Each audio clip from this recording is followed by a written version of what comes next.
I'm Emily Cappiello with the Gourmet Insider. I'm here with Sabine Gerdts. She is the owner of the Sugar Alchemist, and she has showed us some of her favorite recipes, and now I'm gonna show her one of mine. And I thought, since she's a baker, and this is my one baking trick, she can kind of give me some pointers and walk me through it. So, are you ready? Yes. All right, so this is a chocolate tart that I make every year for Thanksgiving. Okay. I buy my pie crust, sorry.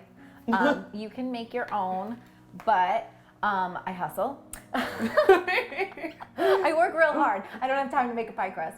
I have done vanilla wafer pie crust. I've done the graham cracker pie crust. Vanilla wafer is like my fave. It's so delicious. And then one year I actually did this tart on phyllo dough.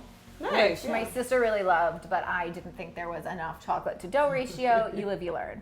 So, easiest chocolate pie in the world. We're gonna start with 8 ounces of Ghirardelli.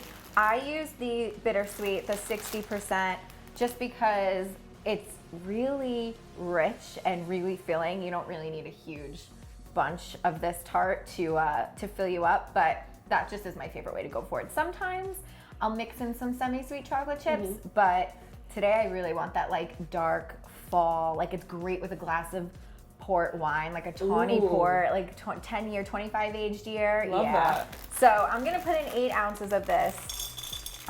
This bag is 10 ounces. So we still have some left for later. Chocolate chip cookies. And then I'm going to put in a 1/4 cup of butter. So now I'm just gonna scoop the butter out. It's softened butter already.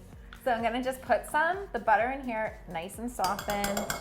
Now that we're all measured out correctly. All right, so then I'm gonna actually do a quarter teaspoon of vanilla. Just drop it right on in there.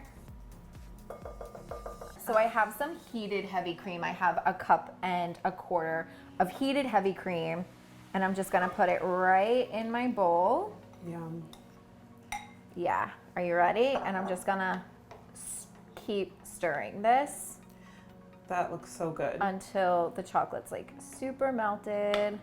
So it's almost like a chocolate ganache pie, because that like chocolate ganache is such like a thick, decadent chocolate, and chocolate ganache is usually heavy cream and chocolate. Yeah. And maybe a little vanilla, so that extra butter really is gonna make it so delicious. It really is like a chocolate ganache cake. Yeah. And I finish it a whole bunch of different ways.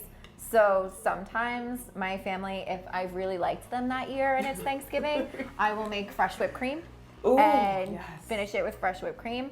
I sometimes will just bring a can of Ready Whip and say, you fools, make your own.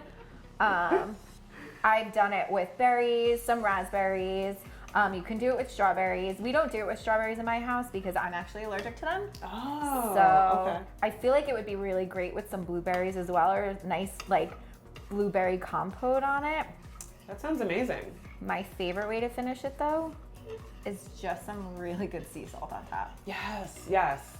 So yep, we're just mixing it in here to make sure that we don't have any lumps and bumps and we don't come across any stray pieces of butter. Could you imagine like just biting into this tart and getting a full bite of butter? So now that I've made a complete mess of the counter, this is the easiest part.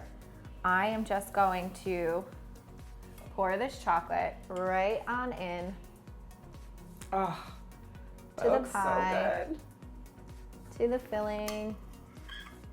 I have to make sure that I get all of this chocolate because there's no way that I want to leave any of it out. So I like to give it a little smooth just so that it looks kind of even.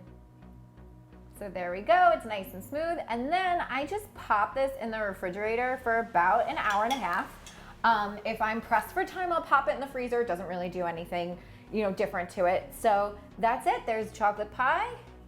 It's amazing, it's no bake. It is no bake, it's so easy. And it's really delicious. Yeah, super simple. You'll have to taste it in a little bit. Yeah. Any critiques for me? No, you did amazing. That was really great. Let's just eat, right?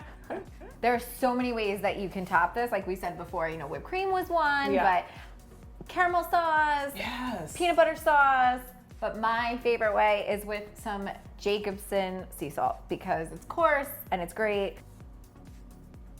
And it's got these really big chunks. So great for desserts. Perfect. All right, so now that we have our tart all covered in sea salt, I'm ready to eat. You ready to eat? I'm so ready to eat. Let's do it.